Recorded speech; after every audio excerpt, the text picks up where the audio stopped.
Santiago 1, 13 al 15. Y la palabra de Dios dice, cuando alguno es tentado,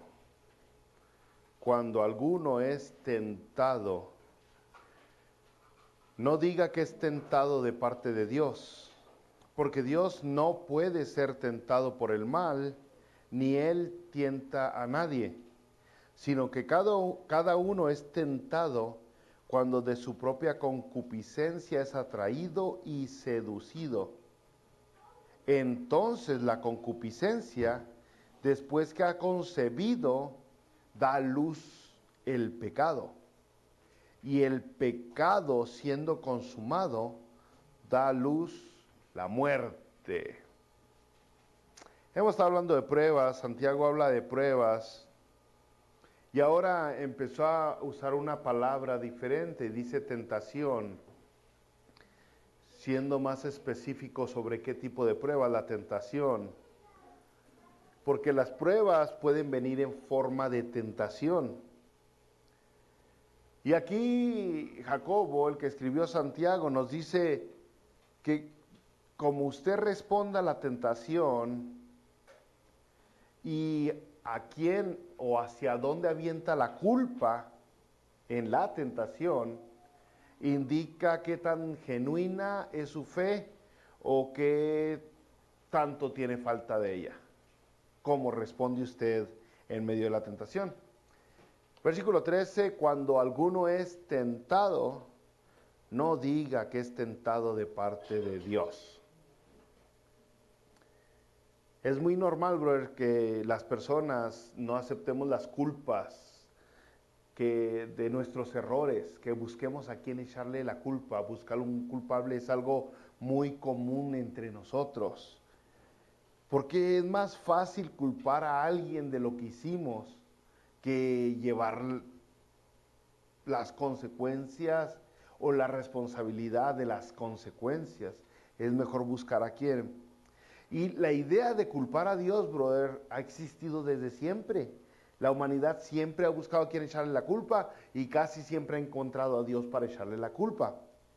Si usted recordará ahí en Génesis capítulo 3, lo vemos luego, cuando usted sabe cuando Adán y Eva desobedecen a Dios y luego se dan cuenta de que han cambiado sus mentes, sus pensamientos, viene Dios a buscarlo y se empiezan a esconder. Dice en el versículo 10 de Génesis 3, que respondió Adán a Dios y le dice, oí tu voz en el desierto, en el huerto, oí tu voz en el huerto y tuve miedo porque estaba desnudo y me escondí. Y Dios le dijo, ¿quién te enseñó que estabas desnudo? ¿Has comido del árbol que yo te mandé, no comieses? El hombre respondió, la mujer que me diste por compañera me dio del árbol y yo comí. Si se fijaron, antes de echarle la culpa a la mujer, dijo, la mujer que me diste, antes de que cayera la culpa sobre la mujer, Adán le dice que tú me diste, la mujer que me diste. Para que se aclare que tú fuiste quien me diste esa mujer y ella fue la que me convenció. Es una manera medio indirecta de echarle la culpa a Dios, pero se la echó. O sea, a lo mejor Adán le pudo haber dicho, entre todas las mujeres que podías haber hecho para mí, hiciste esta, y esta es la que me hizo eso. Así que no soy culpable yo en realidad. La mujer también le dice a la mujer, ¿qué es lo que has hecho? Y la mujer dijo, la serpiente me engañó. Fui engañada. Pero tampoco ni Adán ni ella dijeron, sí, la regué, ¿sabes qué? Cometí el error, perdóname. Nadie dijo eso. Ambos intentaron echar la culpa para alguien, para otras personas, porque es lo que hacemos nosotros, somos buenos. Es difícil que nosotros reconozcamos nuestro error y muy seguido le echamos la culpa a Dios por todo. Por todo. Fíjese en Isaías, un pasaje medio sorprendente, en el capítulo 63 de Isaías, versículo 17, la palabra de Dios dice, ¿por qué, oh Jehová, nos has hecho errar de tus caminos? ¿Por qué nos has hecho errar de tus caminos? Y endureciste nuestro corazón a tu temor. Aquí Isaías le está echando la culpa, en este capítulo Isaías se le está echando la culpa a Dios y le dice, ¿por qué tú nos haces errar en tus caminos? Por tu culpa es que no podemos permanecer en ellos. Qué cosa tan fea, brother. Pero es nuestra tendencia. Estamos acostumbrados a aventar la culpa para los lados. Lo hacemos siempre. O sea, en medio de nuestra debilidad, le decimos, pues tú me hiciste así, Dios. Así soy, así me hizo Dios. Le echamos la culpa a nuestros amigos, le echamos la culpa a nuestros familiares, le echamos la culpa a la condición social, la condición económica, le echamos la culpa a todos. A todos. Por ejemplo, una persona que roba, a un ratero, dice, pues necesito dinero, tengo hambre. Se siente inocente por lo que está haciendo. Tengo hambre, pues tengo que robar. Muchos de los que hemos conocido que roban dicen, pues el Walmart tiene mucho, el Home Depot tiene mucho, no los estamos dañando. Siempre intentan justificarse echándole la culpa a alguien más. Aquella persona que traiciona a su esposa, es fácil decir, pues no me cumples, pues no cumples conmigo, no me atiendes, no me cuidas, no me haces caso. Como sea, la culpa se aventó para otro lado. Aquella persona que no se entrega con Dios, pues casi siempre dice, ay, hay mucho trabajo, brother. Hemos estado muy ocupados, sabe que estoy arreglando la casa, por eso no vine a la iglesia, porque había mucho jale. Pero las personas no reconocen, siempre hasta el trabajo le echan la culpa. A todo el mundo. El caso es que siempre somos inocentes, ¿no? Siempre somos inocentes. Pero aquí se nos advierte en Santiago, dice, si eres tentado, no digas que eres tentado de parte de Dios. O sea, aquí en Santiago se nos prohíbe culpar a Dios. Si alguien es tentado, no diga, que no se le ocurra, brother, decir que es por culpa de Dios. Fíjese, Proverbios capítulo 19, en el versículo 3 de Proverbios, dice así, insensatez del hombre tuerce su camino. Insensatez del hombre tuerce su camino. Y luego contra Jehová se irrita su corazón. Si el hombre tuerce su camino por su insensatez y luego se le enoja a Jehová. ¿Por qué? Pues porque le echa la culpa a Dios. ¿Por qué no me ayudaste, Dios? ¿Por qué las cosas no salieron bien? ¿Por qué está pasando esto? ¿Por qué tengo esta enfermedad? ¿Por qué me falta dinero? ¿Por qué no me hablan mis amigos? ¿Por qué me peleé? ¿Por qué? ¿Por qué? ¿Por qué? O sea, huir de la responsabilidad es un pasatiempo, uno de los pasatiempos favoritos de los humanos, de la humanidad. Estar siempre huyendo. Y muchas veces culpamos al creador de todo, ¿no? Si lo muerde una serpiente, una víbora de cascabel, dice, ay, ¿por qué hiciste las cascabeles, Dios? En lugar de decir, ¿por qué me metí aquí donde viven las cascabeles? Le echamos la culpa a Dios. Para todos le echamos la culpa a Dios. Pero según la palabra de Dios, según la Biblia, Dios no es el culpable, bro.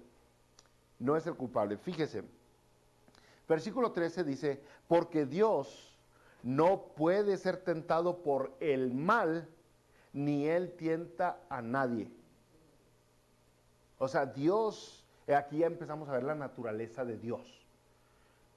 ¿Por qué Dios no es culpable de que eres tentado? Primero, por su naturaleza. Dios no puede hacer mal, no está en su naturaleza. Dios es bueno y todo lo que es de Dios es bueno siempre. Y toda la palabra de Dios nos marca, nos habla de que Dios no solamente es bueno, pero es santo. No hay maldad, está separado del mal.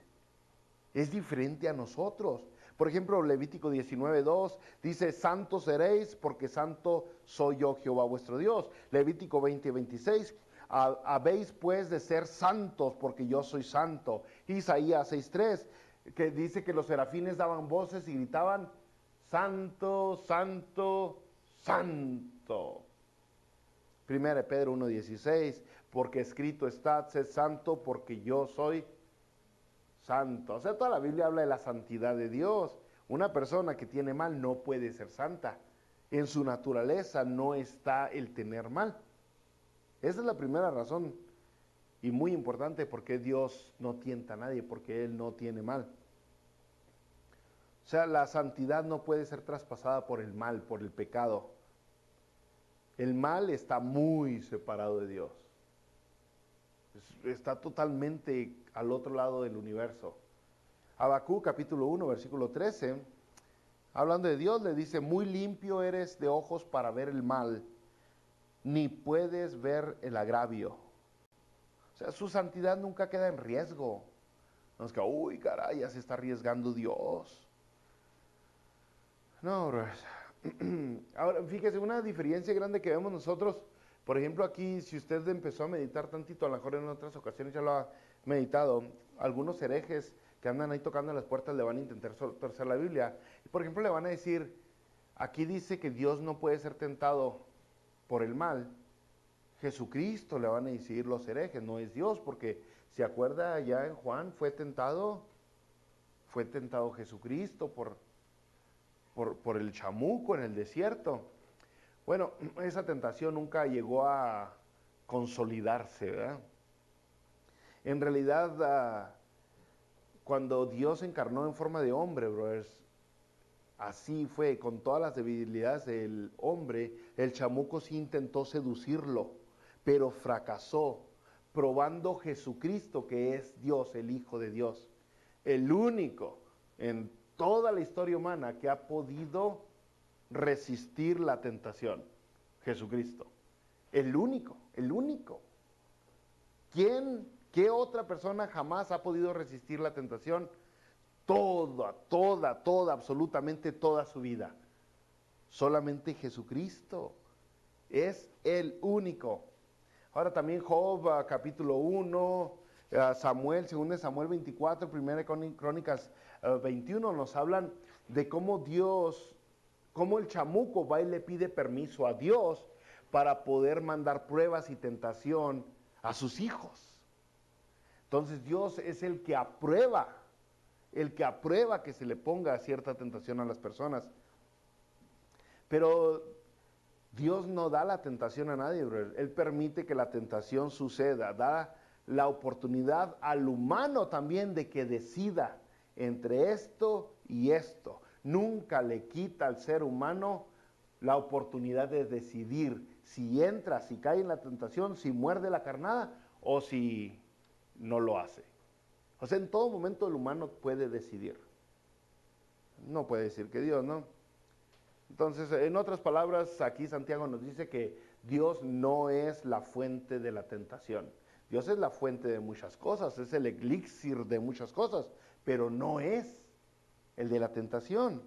Fíjese, aquí dice en 14, ¿qué onda? Dice, sino que Santiago 1:14, sino que cada uno es tentado cuando de su propia concupiscencia es atraído y seducido. Ya vimos que no es culpa de la naturaleza de Dios. Ahora vemos que es culpa de la naturaleza del humano, la naturaleza pecaminosa. Ahora, aquí dice dos palabritas muy interesantes. Dice, cada uno de sus propios deseos es atraído y seducido. Este es lenguaje que usaban los pescadores, bro, para pescar. Para poder pescar, yo nunca he sido buen pescador, pero sí sé que para poder pescar, lo que uno necesita es poder atraer al pez, poderlo atraer. Pero no basta con que le huelan la carnada, tienen que morder, porque si no nomás pasan por donde está el anzuelo con la carnada, de nada sirve, tienen que seducirlo ahora al pez, para que caiga, para que muerda. Ese es el lenguaje que está usando aquí la palabra de Dios en Santiago. Dice, cada uno es atraído y seducido. Y está hablando de nosotros. Cada quien es atraído y seducido. Y esa palabra la usa mucho la palabra de Dios, aun cuando está hablando de los falsos profetas, como engañan a la gente. Fíjese en 2 de Pedro capítulo 2, versículo 14, dice así, hablando de los falsos profetas, los falsos maestros. 2 de Pedro 2:14, tienen los ojos llenos de adulterio, no se sacian de pecar, seducen a las almas inconstantes, tienen el corazón habituado a la codicia y son hijos de maldición. Seducen. Versículo 18, 2 de Pedro 2. Pues hablando palabras infladas y vanas, seducen con concupiscencias de la carne y disoluciones a los que verdaderamente habían huido de los que viven en error. Y otra vez se usó seducen. Seducen. Está hablando de la misma palabra, la pesca, la carnada, el anzuelo es atraído y seducido. Carnada y anzuelo. Carnada y anzuelo. El que está siendo tentado, brothers, es que le han puesto una carnada para atraerlo. Y después, adentro de la carnada, le han puesto un anzuelo para seducirlo, para atraparlo. Ahora, ¿por qué es que los peces son atrapados? ¿Por qué son atraídos y atrapados? Es porque les gusta la carnada. Porque la carnada se ve buena. A lo mejor la huelen. ¿Pueden oler los peces? ¿Quién sabe? Porque nadan donde hacen pipí. ¿Quién sabe si podrán oler también? Pero el caso es que el pez es atraído por la carnada. ¿Pero por qué? Porque le gusta. Le atrae. Porque le llama la atención. Por eso. Podrían decir muchos porque es su debilidad. Pero así es la tentación, brothers. La tentación, brothers, se nos atraviesa en el camino y luego comienza a prometer sabrosuras, cosas ricas que se ven bien, ofrece placer, diversión, recompensa, jala, la convierte en víctima y cae en su trampa y la engancha y termina con él o con ella. ¿Por qué? Pues porque es atractivo, es seductor, dirían. Y es lo que la palabra está diciendo. Entonces, ¿quién tiene la culpa? ¿Quién tiene la culpa de eso? Porque, diríamos, ¿qué fue lo que nos jaló a la carnada? No es Dios. Ya vimos que no es Dios. Y si la piensa, tampoco es Satanás. Tampoco es Satanás ni los demonios.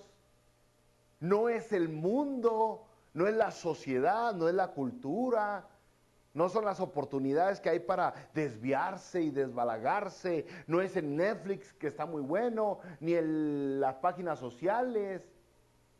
¿Quién pues tiene la culpa? Porque pues puede ser que sí, Satanás es el que prepara el anzuelo.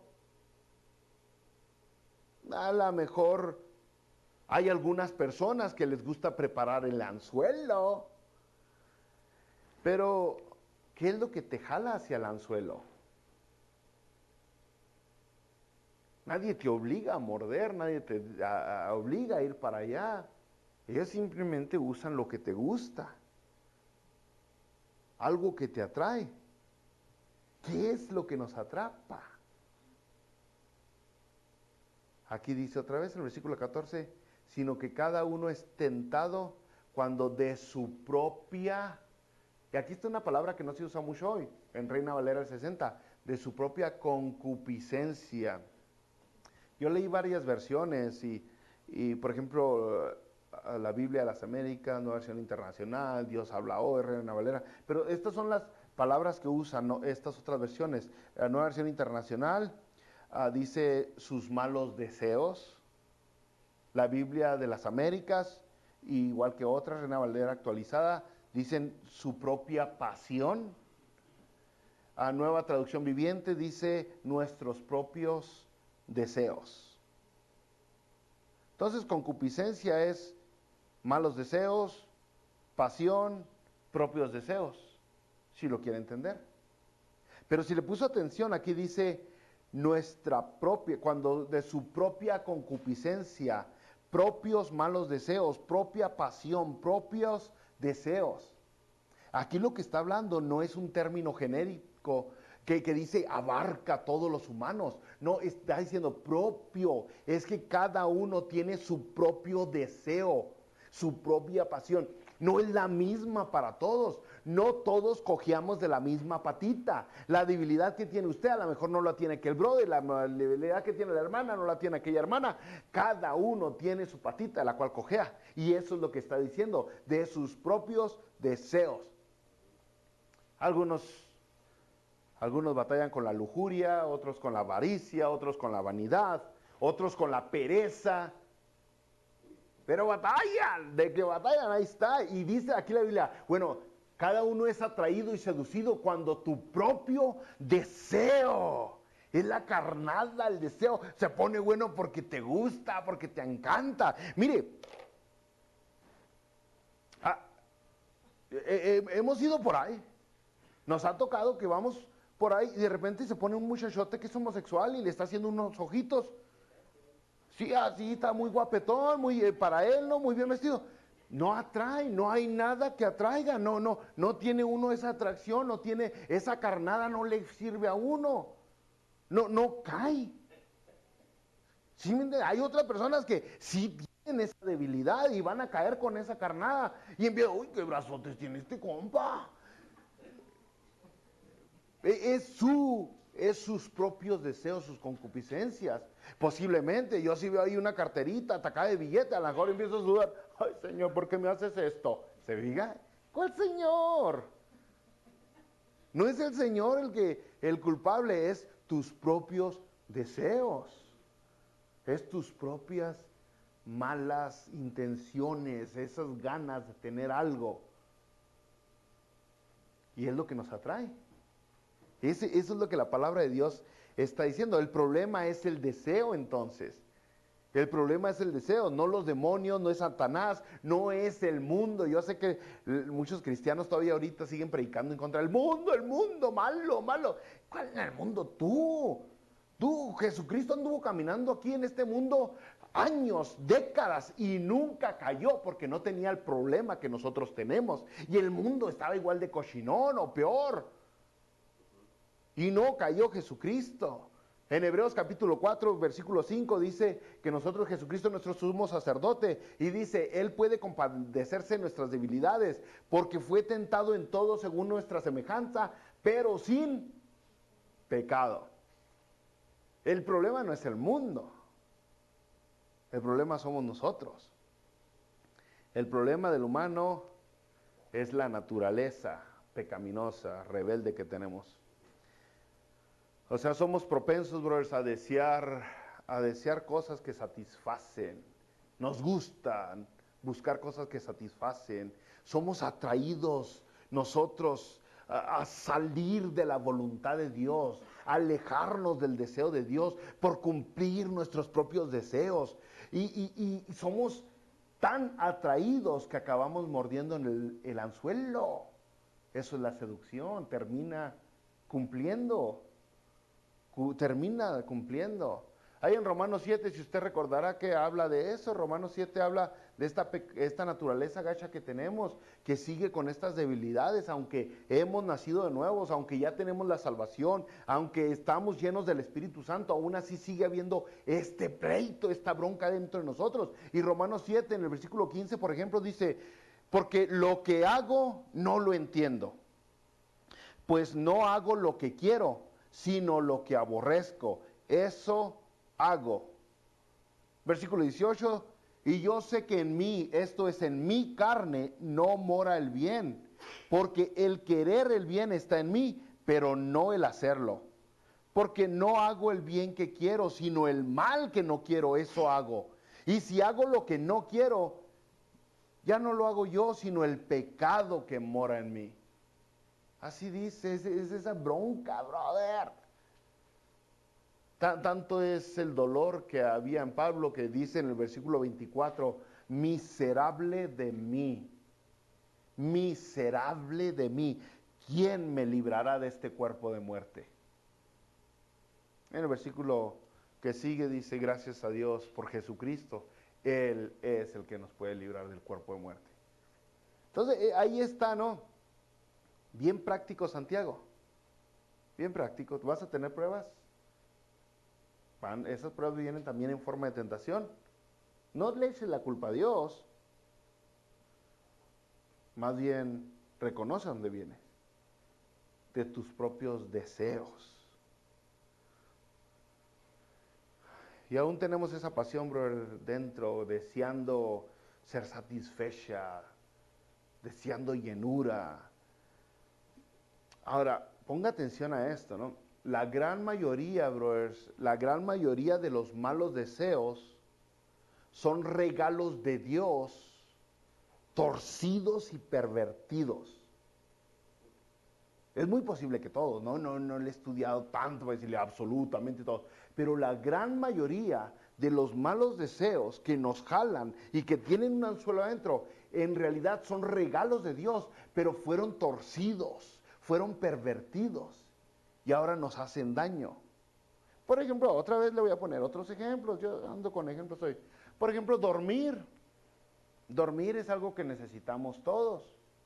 Y pues algunos no entienden que con 5 horas de dormir, máximo 8, ya fue suficiente. Y desean tanto descansar que se han convertido en perezosos, en flojos. Siempre quieren estar delante, o sentados o acostados, ¿no? Y es un regalo de Dios el descanso. Por ejemplo, la ropa para cubrirnos, brothers.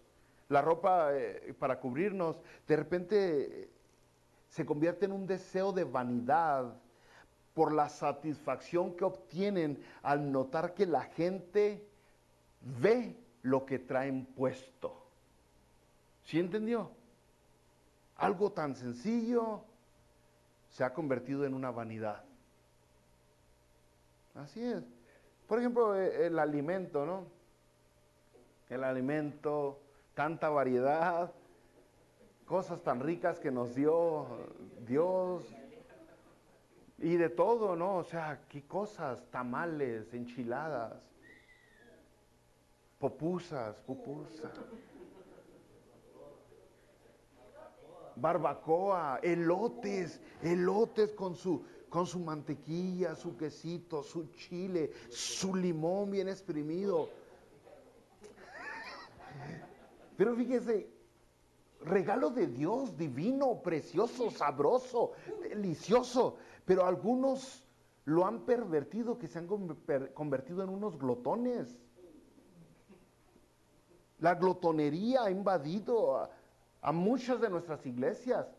Es increíble, yo sé que varias veces mi esposa me ha dicho no lo digas, pero para mí es increíble que darme cuenta que los buffets están llenos de cristianos todos los domingos.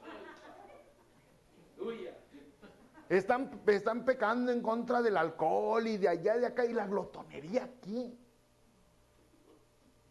¿Por qué van a un buffet? Porque todo lo que puedas comer, sí, pero estás comiendo más de lo que deberías de comer. O sea, fácilmente, bro, muy fácilmente pervertimos la necesidad buscando más de lo que verdaderamente necesitamos. De eso está hablando la palabra de Dios. Regalos preciosos que Dios nos ha dado, los torcemos fácilmente, brothers. La raíz de la lujuria, entonces, es la perversión de los regalos de Dios, brothers. Dios es santo, el hombre es lujurioso. Son dos naturalezas diferentes. Por eso la Biblia dice, no digas que fue Dios, más bien de tus propios deseos. Fíjese el versículo 15, Santiago 1. Entonces dice, la concupiscencia, que veamos que eran malos deseos, la concupiscencia después que ha concebido da a luz el pecado. Ya se puso todavía más seria la cosa, brothers. Porque si usted está entendiendo lo que está diciendo aquí, el pecado no es una acción espontánea. Muchos de nosotros diríamos, este brother ya pecó. Y ahí es donde la regó. En realidad la Biblia nos está hablando que el pecado es el resultado de un proceso que toma tiempo para cumplirlo. Aquí nos está diciendo, es que pongo esto porque no leo. Entonces la concupiscencia, después que ha concebido, da a luz el pecado. Fue un proceso. Fue un proceso. No fue la chiripa, sino en realidad fue un proceso que te llevó a eso. Fíjese, vemos aquí, entonces, tiene el deseo. El deseo, diríamos, es una emoción, porque casi siempre los deseos vienen de la mano de las emociones. Quiero, anhelo, deseo, no puedo vivir sin ti. Es un deseo, un sentimiento de querer estar satisfecho. Después de que viene el deseo, el anhelo, o las ganas de tener eso, viene el engaño. El engaño, brother, ya no son las emociones, ya es la mente. La mente empieza uno a racionalizar y empieza uno a justificar que uno sí tiene el derecho para tener lo que desea. Yo me lo merezco. ¿Por qué no? Todos los tienen. Empieza uno a usar la mente. Las emociones empiezan a convencer la mente que sí deberías de conseguirlo. ¿Por qué no? Después de esto, viene una relación amorosa. Una relación amorosa con lo que acabamos de ver. O sea, el plan, la relación es el plan de cómo voy a lograr lo que quiero. Se empieza a poner en práctica. Ok, ya lo deseo, ya razoné que sí me lo merezco, ¿cómo no? Ahora, ¿cómo lo voy a conseguir? Ahora, ¿cómo voy a conseguir eso que quiero? Esa es la relación. Y uno cree que le va a dar satisfacción, ¿eh? Uno cree que le va a dar satisfacción. Otra vez hablando de la glotonería, la gente cree que el superhartarnos nos va a dar satisfacción y después traemos unas agruras, un dolor de panza, un malestar estomacal. Y ¿qué tanta satisfacción dio el superatacarnos?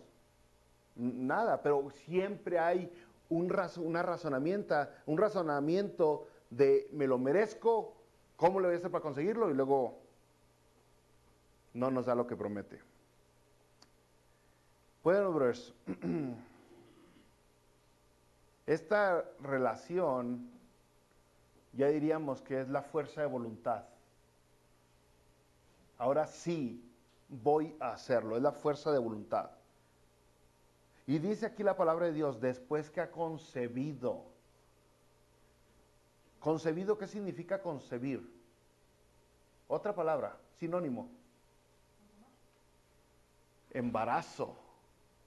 Después de que quedó embarazado, embarazada, la relación queda embarazada. O sea, lo deseé, lo pensé, me agarré de fuerza de voluntad y va a dar a luz algo. Porque quedó embarazada. Pasaste de emociones a mente, a fuerza de voluntad, y ahora estás activo y estás jugando con lo que quieres, con lo que anhelas, con lo que deseas. Y acabas de provocar un embarazo entre tus deseos y tu razonamiento. ¿Cuándo pasó eso? Pues cuando tu mente fue seducida por el engaño de un anzuelo con carnada. Después de que tu mente fue atraída, después fue seducida y quedó embarazada. ¿De qué? Se oye hasta raro decir embarazada, embarazada, embarazada. Pero esa es la palabra que dice aquí la palabra de Dios. El deseo y el engaño terminan teniendo un bebé. En otras palabras, es lo que dice la Biblia. Deseo, engaño, embarazo. ¿Cuál? Versículo 15 dice, entonces la concupiscencia después que ha concebido da a luz el pecado. Un proceso. No es chiripa, es un proceso. Un deseo comenzó con una emoción, se justificó con la mente y se acepta y se trae al comportamiento. Eso es lo que pasó. Eso es lo que la Biblia nos está diciendo. Ahora, si puso atención, se da cuenta que todo comenzó con el deseo. Y nosotros estamos muy impuestos a tratar el comportamiento, a buscar el comportamiento de las personas. Mira cómo se está comportando mira mira aquel, mira a mi hijo, mira a mi esposo. Mira. En realidad, atrás del comportamiento hay algo y es un deseo con el que debemos de tratar.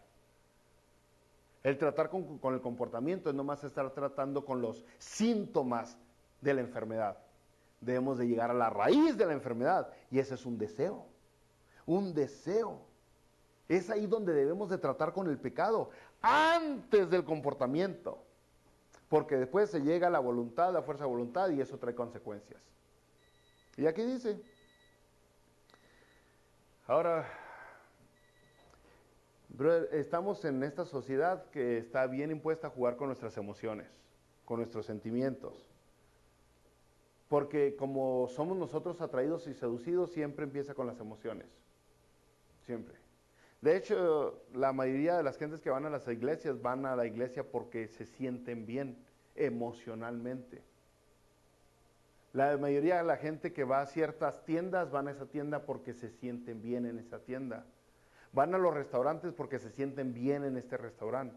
Cuando alguien quiere vender un carro, no le hablan del tamaño del motor que tiene el carro. Vean nomás, vean los anuncios de automóviles.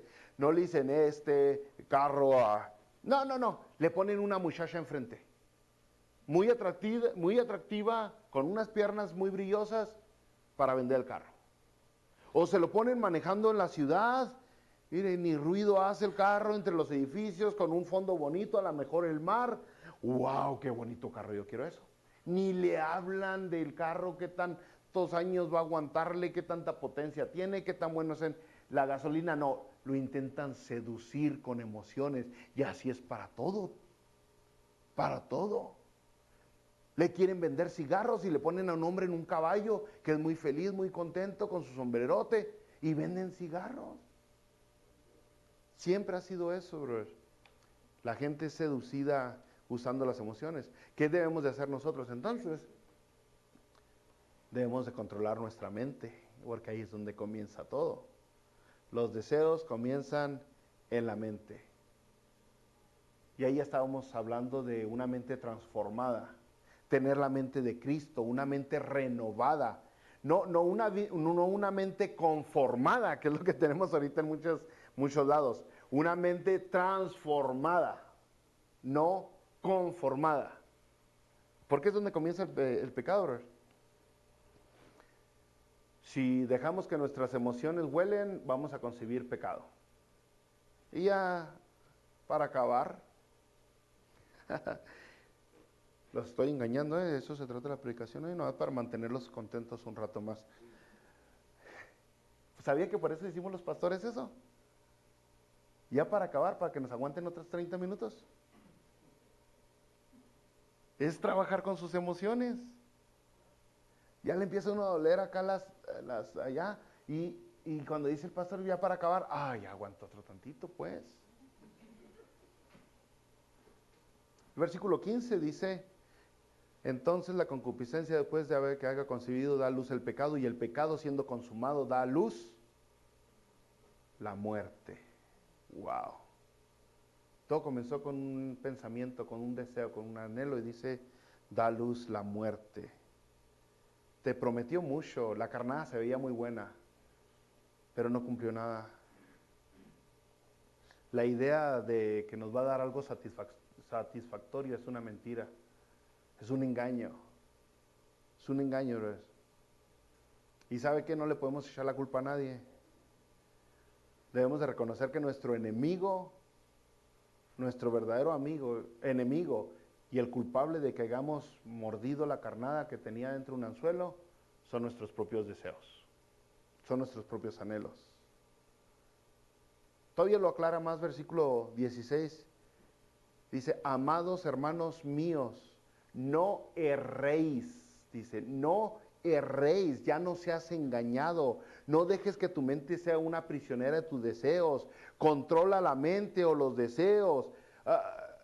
¿Por qué? Porque si usted controla la mente, usted controla los deseos, Usted controla, está controlando, al controlar la mente controla el engaño, ¿no? El engaño, la mente es la que dice, no, pues si me lo merezco, me va a dar algo bueno, es lo que le dice la mente. Controla el engaño o controla los deseos. Con que controle uno de los dos. Uno de los dos. Porque se necesitan los dos para poder dar a luz el pecado. O controla el deseo o controla el engaño que va a tener su mente con que me lo merezco y me va a dar satisfacción, me va a dar alegría, me va a dar felicidad, me voy a sentir bien a gusto. No. O controla el engaño o la mente, porque si estos dos no se juntan, no pueden dar a luz, no pueden quedar embarazados, no va a haber pecado. Es todo lo que dice aquí la palabra de Dios. No erréis, no te equivoques, no seas engañado. Y luego nos aclara, ¿estás buscando satisfacción? ¿Estás buscando estar contento, alegría, vivir bien chévere, bien chidote? Versículo que sigue, el 17 dice, toda buena dádiva y todo don perfecto desciende de lo alto, del Padre de las luces, en el cual no hay mudanza ni sombra de variación. Le está diciendo, tú lo que quieres es sentirte satisfecho, búscalo en Dios.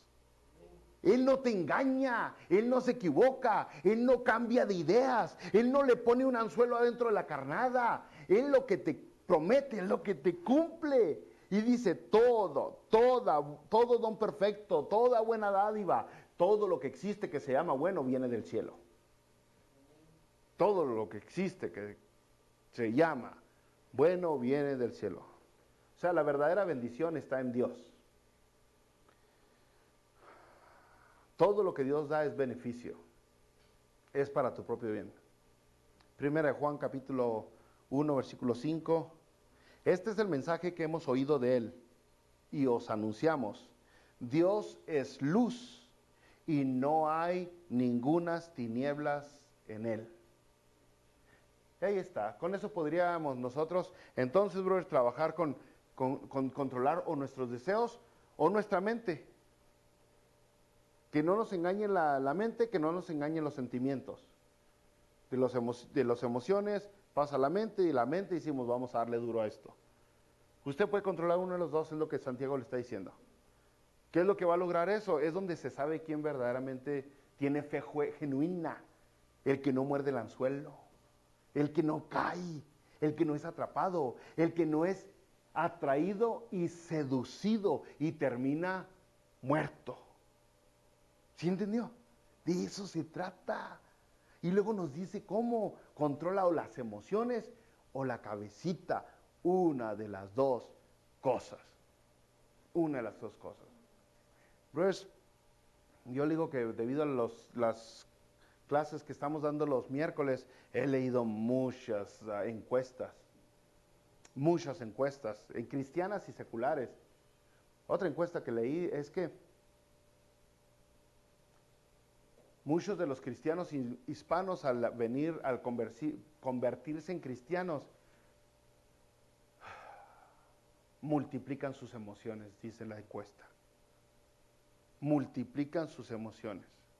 Lo que quiere decir es que son más controlados por las emociones. A mí me impactó, qué tristeza, porque la Biblia es lo que se opone, que nosotros no seamos controlados por las emociones. Y dice que muchos cristianos, al hacerse cristianos, se hacen más emocionales. ¿Qué caray? ¿De que con qué razón estamos como estamos?